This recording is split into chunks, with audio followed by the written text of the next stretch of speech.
Hey 49ers fans, I'm Thomas Mott. Welcome into Chat Sports, and today, let's take a look at the Super Bowl news and rumors here on a Thursday. We are a couple of days away from the Super Bowl, so all the latest bits of news and rumors regarding our San Francisco 49ers. We're going to jump right in. Let's go ahead and start with Jimmy Garoppolo and the fact that Tom Brady is showing some love to his old teammate, his old quarterback, I guess backup quarterback, Jimmy G, as he gets closer and closer to the Super Bowl. So a little bit of context here. Jimmy Garoppolo, we forget, was a Patriot, was the Tom Brady's backup quarterback, and also won Super Bowl 51 against the Atlanta Falcons as a backup quarterback. A lot of people thought that he should be the one to replace Tom Brady, and a lot of people thought that he was going to ascend to be the #1 quarterback in New England. Bill Belichick had other plans in terms of wanting to keep him, but Robert Kraft and Tom Brady vetoed that. They shipped him off to San Francisco, and the rest is history. But Tom Brady, no hard feelings here. He's already wished him luck via a text. We'll go ahead and throw up the quote here. Here's what Jimmy Garoppolo said about the Brady text. Quote, "Tom shot me a text. Good luck and everything like that. Go handle business. It wasn't too complicated. Just go win." A nice gesture there. Again, it's not anything crazy in terms of, oh my goodness, he's saying, here's the secret to winning a Super Bowl. He's just saying, hey, good luck. Well, I appreciate you being my backup quarterback. This is my best advice in terms of don't make it complicated. Everything's going to be just fine. Go out and win this football game. So nice of Tom Brady to go ahead and do that. I thought it was very interesting to go ahead and compare Tom Brady's first Super Bowl run as a starting quarterback all the way back in 2001 versus, of course, Jimmy Garoppolo's Super Bowl run happening right now. Here are your playoff comparisons. Take into consideration, though, remember, these are the playoff stats that include Brady's Super Bowl performance and his other playoff games, whereas these only have 2 for Jimmy Garoppolo. Look at this. Very, very similar. Garoppolo 16 of 27, Brady 60 of 97. The yards are more, again, because Brady has one more game, but 1 touchdown, 1 interception for Jimmy G, 1 touchdown, 1 interception for Tom Brady. So, you're comparing a young, green Tom Brady to a young, green Jimmy Garoppolo in terms of this Super Bowl run, the playoff run.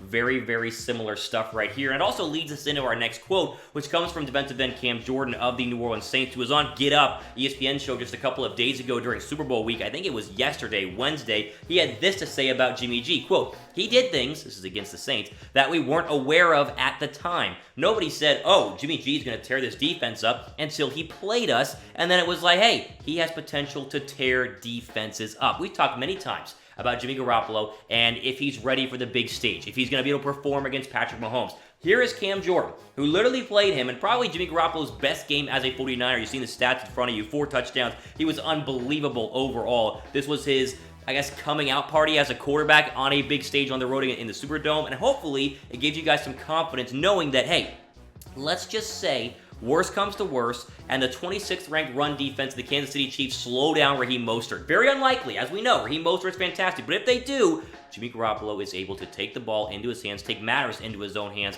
and hopefully throw the 49ers to a victory. You hear a lot of talk this week about how, oh my goodness, if they stop the run, Jimmy Garoppolo can't throw the football. Here is Tom Brady wishing him luck. That's, I think, good luck for us overall. Tom Brady having similar numbers, his first Super Bowl run, and then Cam Jordan, who played against Jimmy Garoppolo and lost to Jimmy Garoppolo this year, saying, guys, Jimmy Garoppolo can tear you apart. He can ball out if he needs to. He's just not needed to over the past couple of weeks. So I wanted to kick off our news and rumors video, hopefully giving you guys some confidence going into the weekend about Jimmy Garoppolo. Don't worry. I think he's going to be absolutely fine. He's learned from the best. He's got to be the best quarterback for this situation on our 49ers squad. I'm pumped for him. I think he's going to have a massive game. Cam Jordan, Tom Brady, and other greats in the National Football League would agree. Okay, quick ad break here on YouTube. Don't worry about that. It's going to go by really quick. Just scroll down and answer the pinned comment down below. How about this? Give me a score prediction for 49ers Chiefs. I want your actual score prediction for 49ers Chiefs. If you stay tuned, I'll give my score prediction at the very end of this video, so stay tuned for that. Comment your score prediction down below.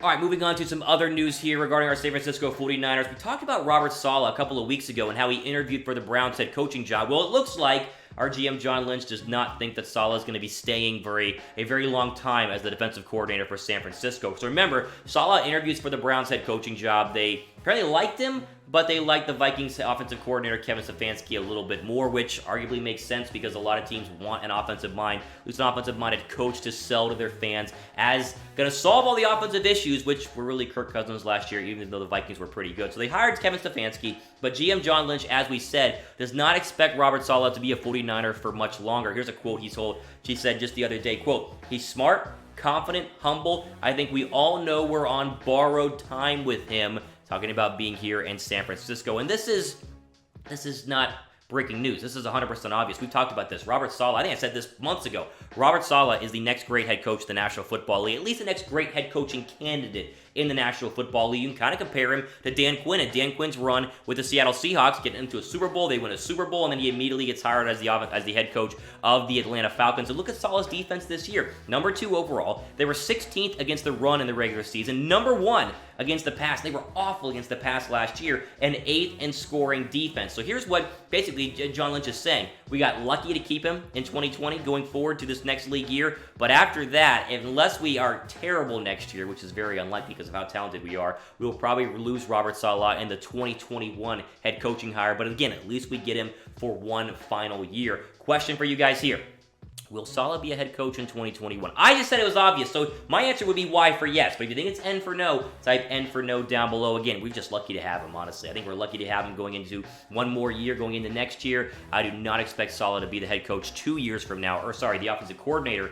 Good Lord, defensive coordinator is what he is. 2 years from now, he'll be a head coach somewhere else around the National Football League. Speaking of the Super Bowl, and speaking of odds in the Super Bowl, how about you bet on the 49ers in this game? Here's the spread right now via our friends at BetDSI. -1.5 in favor of the Chiefs. So the 49ers, they're being given 1.5 points. There's a very good chance they could go ahead and cover the spread here. If you want to know more about betting and you want to bet on the 49ers, how about our friends at BetDSI, chatsports.com/bet. Use the promo code 49ers. The fact that they're giving us +1.5, I think is excellent odds for San Francisco. If you wanted to bet on any 49ers game this year, I really feel like this is the one. I said before, the Niners are going to win this football game. I did a video a couple days ago, 3 reasons why I'm guaranteeing the win, and the fact they're giving us 1.5 points, you know how betting works. That is really, really good for San Francisco. So, use our friends BetDSI at chatsports.com/bet and use our promo code 49ers. You'll get a 120% deposit bonus whenever you first sign up, which basically means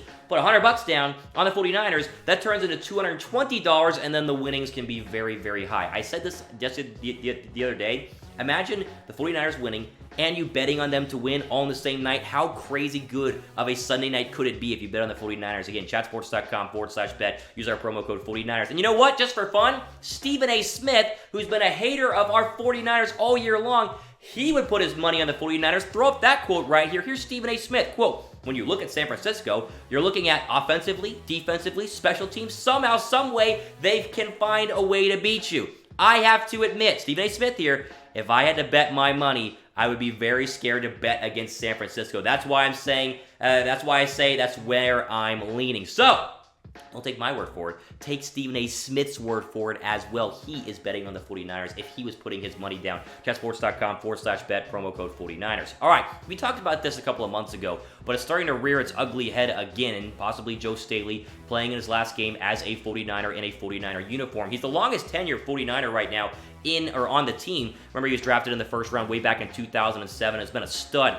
at left tackle his entire career. He's currently signed through 2021, yet there's a lot of people speculating he could go ahead and retire if they win, really if they lose, but if they win on Sunday against the Kansas City Chiefs. The injuries are kind of the main reason why everyone is speculating this. Throw up the list of injuries here. First off, 35 years old. Broken fibula earlier on in the year, missed a ton of games, then had that finger injury as well. He missed games there at the same time. Now, if you think Joe Staley's just going to roll over and retire instantly, go ahead and take a look at the quote which we pulled from December just a couple of months ago. Quote, I like to think that I can continue to play for as long as they'll have me, and that's my mindset. I never thought about when it's going to end. I've never thought about when an end is going to be. So sounds like he wants to play throughout his contract, but again, with all the wear and tear, if they were to win, maybe Joe Staley rides off into the sunset, which would give us more money going into free agency, so kind of a perk there. And Justin School, we talked about a lot here, the 6th-round draft pick, 183rd overall, would be essentially your new left tackle. He started in 8 games this year, played up and down, played well in the beginning, kind of got worse towards the end, but if Joe Staley does have his last game, do not be surprised that Justin School is the left tackle of the future. Question here. Well, really, actually, it's just, we need to talk about subscribing. The question is, have you guys subscribed to the 49ers Only Chat Sports channel? We're trying to get to 14,000 by the Super Bowl. If we can get to 14,000 by the Super Bowl, the Niners are guaranteed to win. How about that? I guarantee it.